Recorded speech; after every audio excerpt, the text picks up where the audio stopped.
Hello, good evening. Welcome to God Selling Ministries. This evening, I want to go over um,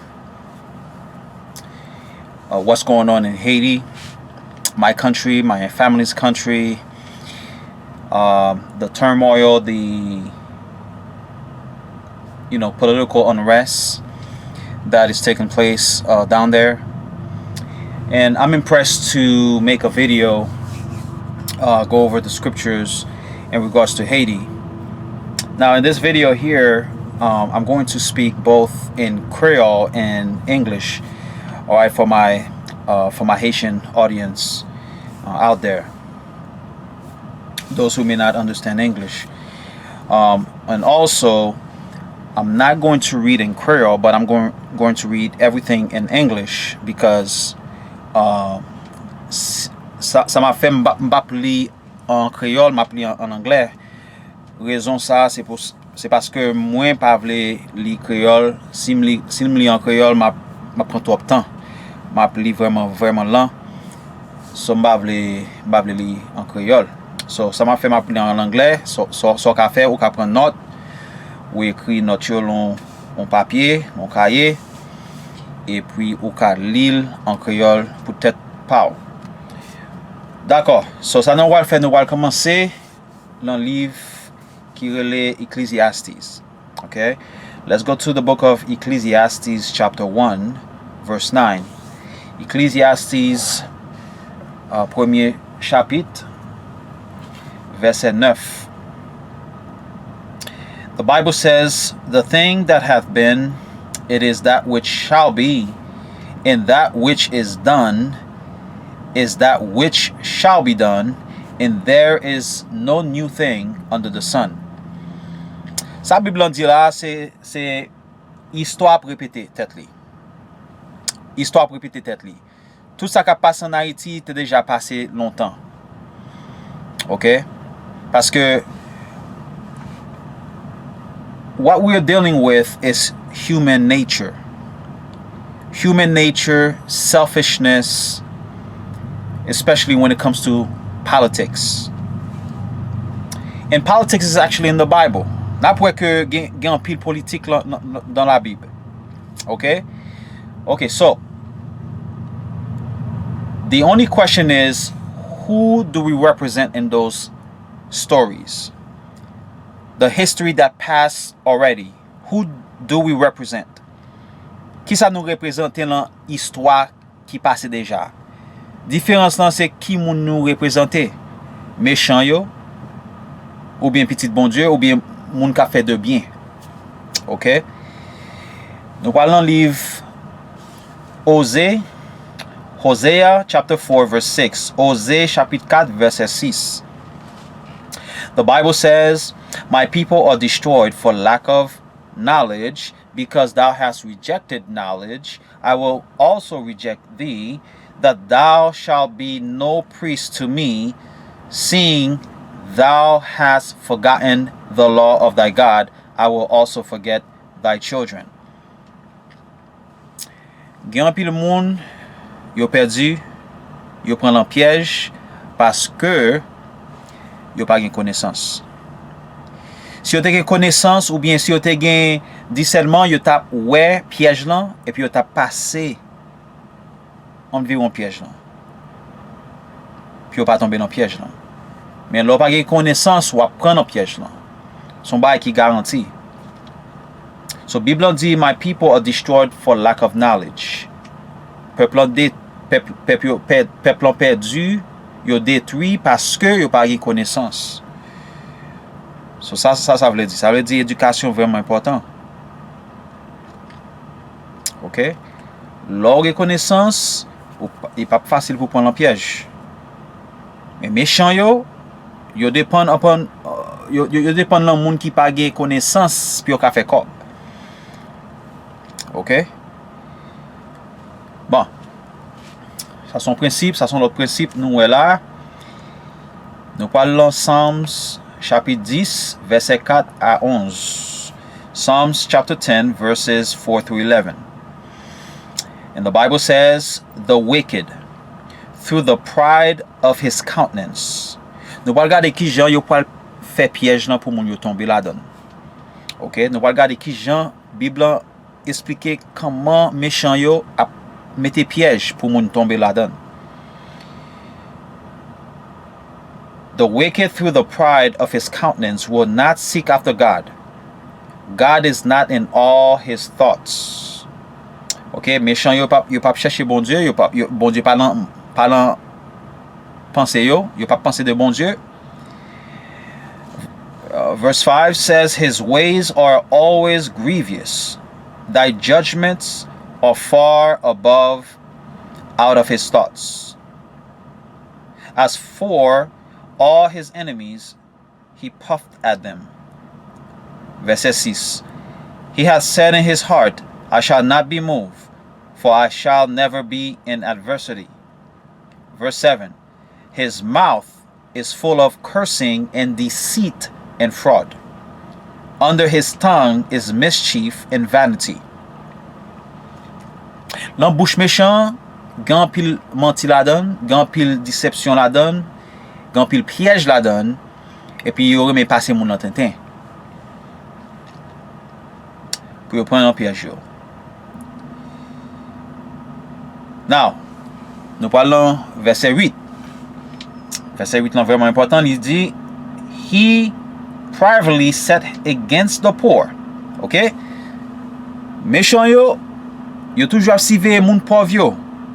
Et pas juste moun pauvre qui pas gen kob non, moun qui pauvre dans connaissance, yo pas gen connaissance. Yo pauvre mentalement. His eyes are set against the poor. He lieth in wait secretly as a lion in his den. He lieth in wait to catch the poor. He doth catch the poor when he draweth him into his net. So nou wè li utilize même technique on lion ap utilize. Lion lè ap chasse on bête, li toujou sive bête qui faible. C'est même genre méchant yo ap sive moun qui pauvre, qui faible, qui pa gen connaissance, qui pauvre, et puis yo chasse yo. Mais the Bible says when he draweth him into his net. Net lan c'est piège. Li fait moun nan vin prel et puis tomber dans piège là. Verse 10 says, he crouches and humbleth himself, that the poor may fall by his strong ones. He crouches and humbleth himself. Li semble tant kou n'importe moun. Méchant semble tant kou n'importe moun ou ka fait confiance. Et puis, the Bible says that he caused the poor, that the poor may fall by his strong ones. The strong ones, c'est moun ki fort, moun ki gen l'argent, moun ki gen zam, ou ka même di c'est gang. Li fait pauvre yo tomber lan men gang yo. That he may cause the poor, temli lonko. He crouches and humbleth himself, that the poor may fall by his strong ones. Ou ka mette n'importe moun nan mot sa. The strong ones. It could be politicians, it could be military, it could be gangs. Ou ka mette n'importe moun nan mot sa. Okay? Verse 11. He saith in his heart, God hath forgotten, he hideth his face, he will never see it. OK? C'est ça méchant yo dit dans tête yo que bon Dieu pas wè rien, bon Dieu pas fait rien, tout ba normal. Lè yo fin fait méchanceté yo. OK? C'est comme ça yo prend pauvre yo, c'est comme ça yo prend moun qui pauvre dans connaissance. Yo tombe dans piège et puis yo fait cob. Yo fait cob en pile cob sou moun yo. Now, n'a regardé nous parlons Proverbe chapitre 11.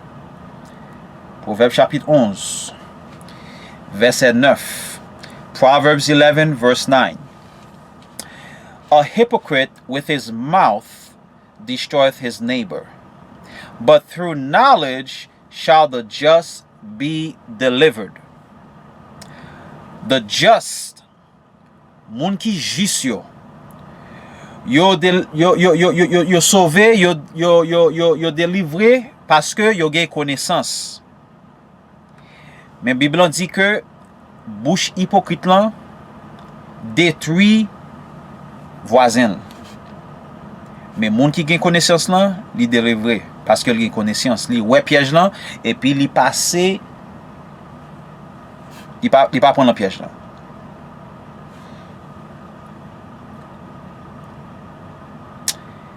Okay. Let's go to 1 Kings 21. Nous parlons en premier roi chapitre 21. Je ne vais pas appeler toute histoire ça parce que son long chapitre lié, son chapitre est long. Je vais juste lire un petit 2-3 versets là-dedans. Ça c'est histoire Naboth, Ahab avec Jezebel. Okay? So let me read it here. It says in verse 1, And it came to pass after these things that Naboth the Jezreelite had a vineyard, which was in Jezreel, hard by the palace of Ahab, king of Samaria. Verse 2, And Ahab spake unto Naboth, saying, Give me thy vineyard, that I may have it for a garden of herbs, because it is near unto my house, and I will give thee for it a better vineyard than it. Or if it seem good to thee, I will give thee the worth of it in money. Okay, so ça nous est là, roi Ahab. Ok, li wè que Naboth gen on bel terre. Roi sa besoin acheter terre ça parce que li dit que terre ça près Kaili. Et puis li dit la bay kob pour terre ça. La acheter, li besoin acheter terre ça. La bay en pile kob pour terre. Mais Naboth dit non, li pas ka vendre terre ça. Ok, comprenez bien. Ahab, son roi, li représentait président. Il représentait n'importe président. Là, un président ouais on terre. Un pays qui vraiment gagne pile richesse là-dedans, li besoin acheter, li besoin prendre ça. N'a regarder qui Jean King Ahab pour prendre ça. Verse 3. And Naboth said to Ahab, The Lord forbid it me, that I should give the inheritance of my fathers unto thee. So Naboth said, No, m'bap ka vendre ça. C'est pas volonté bon Dieu, m'bap ka vendre ni. Mais Ahab a cherché un Jean qui Jean ka prendre ça. OK, nous va regarder qui Jean le pas prendre ça.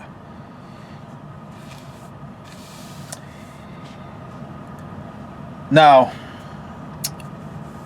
Jezebel, c'est madame Ahab. Jezebel ouais que Ahab vraiment triste, il pas qu'à joindre ça. Long story short, ça lui fait les lettres. Et pour comprendre bien, l'on étudier la Bible, dans la prophétie, une femme représentée en église.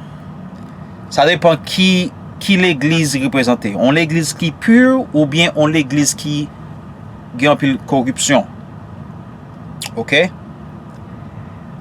Jezebel représentait en l'église qui corrupte. OK? So ça Jezebel pour faire là, et pour nous comprendre, ça qui passe dans la politique, l'église là donne tout. OK? L'église là donne tout. C'est pas juste politicien, mais l'église là donne tout. Jezebel wrote a letter. Soit dans verset 9, ou après que l'écrit une lettre qui Jean pour faire un coup d'état. She says here, and she wrote in the letter saying, Proclaim a fast and set Naboth on high among the people. and set 2 men, the sons of Beel, before him. Ok?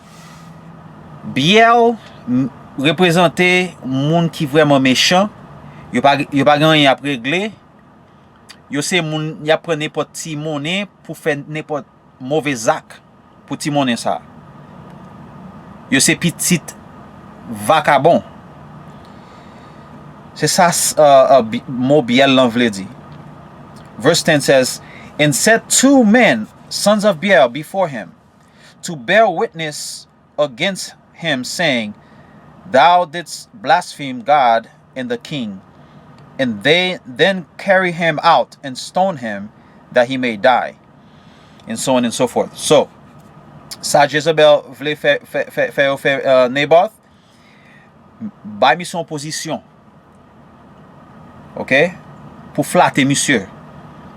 A passer monsieur dans tintin, penser son position, yo vle bali, bay sa yo, représente, l'el prend position ça, son piège lié. Malheureusement, Naboth pas compte piège ça, li prend un piège là et puis yo touye. Le yo touye li, Jezebel prend terre Naboth là et puis li bay King Ahab. Roi Ahab. Ahab recevoir terre, hein? OK? Peut-être Naboth mourir. So, gomba qui relè coup d'état. C'est ça coup d'état yé là. C'est ça nous ouais là. Nous ouais ça tout le temps en Haïti. Et pas juste Haïti, l'autre pays tout. Mais qui moun qui responsable coup d'état ça yo? C'est ça pour nous ouais et ça pour nous supposer que connaissance pour nous ouais piège yo. Pour nous ouais toute déception ça yo. OK? Bible dit bouche hypocrite détruit voisin. But through knowledge, dans connaissance, ou sauver, ou délivrer. OK. So ça nous va faire nous parler dans Psalms chapitre 9. Psalms chapitre 9. Psalms 9 and verses 15 through 16. Psalms chapitre 9 verset 15 à 16. The Bible says, the heathen are sunk down in the pit that they made, and the net which they hid is their own foot taken. The Lord is known by the judgment which he executeth. The wicked is snared in the work of his own hands. OK? Nous on principe là, là où bandi yo ou bien méchant yo fait un piège pour moun pauvre yo tomber là-dedans. Même piège ça yo fait pour l'autre moun tomber là-dedans, y a tombé dans piège ça. Dans même piège yo fait. Another witness, Psalm 7, nous parlons Psalms chapitre 7, verset 15. Psalm 7, verse 15. The Bible says, He made a pit and dig it, and is fallen into the ditch which he made. OK? So nous ouais, même principe là encore, là on moun entour pour tomber l'entourant, li même a tomber dans même tour. Il était préparé pour.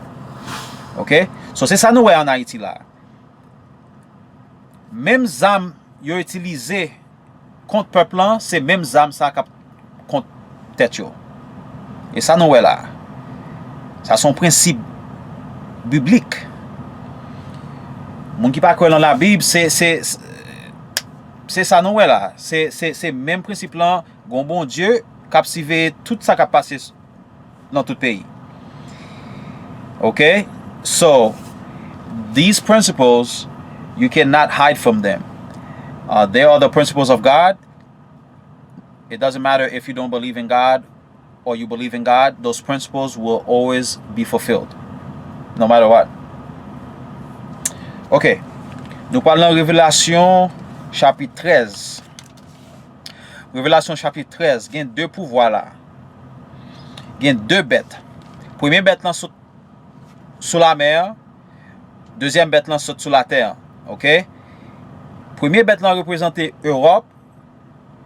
Premier bête là représentait Europe, deuxième bête là représentait Amérique. Ça sont l'autre leçon, ça sont l'autre vidéo. OK?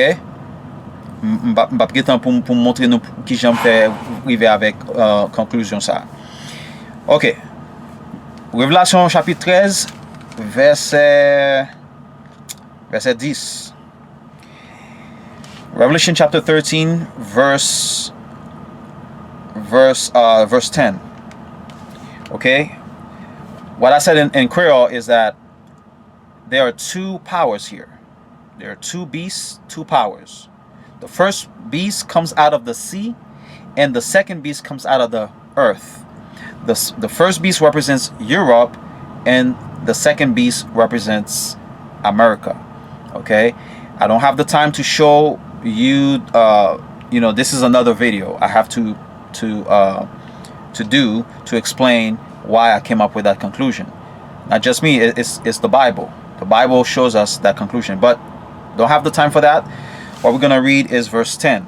Verse 10 of Revelation 13. It says, "He that leadeth into captivity shall go into captivity." Okay? Où est piège là? "He that killeth with the sword shall be killed with the sword. Here is the patience of the saints." Okay? So nous voyons que méchants yo qui utilisent même zam contre peuple, contre innocent yo, contre pauvre yo, c'est même zam ça cap retourner contre yo. Ça sont un principe biblique. M'a fait nous tendre une vidéo, un audio. Ça businessman yo en Haïti qui plan yo gen pour Haïti. Raison nous gen problème gang haïtien, c'est eux même qui responsable ça. OK, c'est eux même qui responsable ça parce que yo gen cob, yo gen l'argent. Mais ça yo dit, attendez.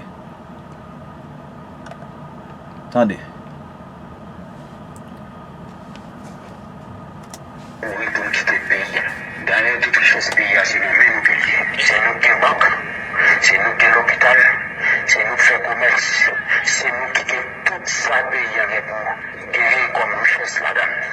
C'est pour nous camper, pour nous défendre nous. D'ailleurs, nous-mêmes nous bien wash, nous-mêmes nous bien zam. Et nous faisons partir par là avec eux tout. Si nous quittons ces capages, nous-mêmes nous ne pouvons pas faire rien, il a détruit nous. D'ailleurs, il fait connaître que nous pas de droit dans le pays, c'est des salines qui étaient gourmets, on fait connaître que Pétion était gourmet, et nous-mêmes, nous sommes descendants de Pétion. Nous tiens à ce que pour lui, l'on commence. Et ça n'a pas réduit ensemble. Nous tenons comme. Okay. So, you guys here. Vous entendez? Plan yo. Yo dit que peuple en gen roche, mais yo gen zam. So, ça yo fait, yo paye pauvre, yo paye moun pauvre qui vraiment grand goût, yo ba yo cob avec zam, puis yo pour yo terroriser peuple. OK? So c'est problème ça nous ouais en Haïti. Problème gang ça yo. Qui moun qui bay gang yo kob lan, qui moun qui bay gang yo, côté gang yo joine l'argent avec zam sa yo. Yes, oui, yo kidnappé. Yo fait kob lan kidnapping, mais c'est pas juste kidnapping. OK? So ça c'est un bagay politique que n'a pour là. Tout ça nous dans Bible là son bagay politique lié. Bon Dieu a montré nous piège yo pour ne pas tomber dans piège ça yo. Nous supposons gagner connaissance. OK, so nous ouais plan businessman yo avec politiciens yo c'est que yo utilise zam pour contrôler peuple là. Pour théoriser peuple là. C'est ça yo fait, c'est ça yo fait. Okay? So, en tout cas, I was impressed to make this video to show what's really taking place in Haiti. I mean, I can say more. I can say more. It's just time. Time is limited here. Okay? As you can see, I'm at work. I'm on my break. But just want to make this video for my Haitian people, for them to really understand what's really going on, especially in the spiritual realm and also in the political world. Okay? Let's not be deceived. Let's not be deceived. This is a game they're playing. Son jouet y ap joué avec peuple là. Mais les peuple là gen connaissance, y ap wè piège yo, y pa prendre piège yo. Amérique la donne tout, oui. Amérique la donne tout, l'église la donne tout. OK?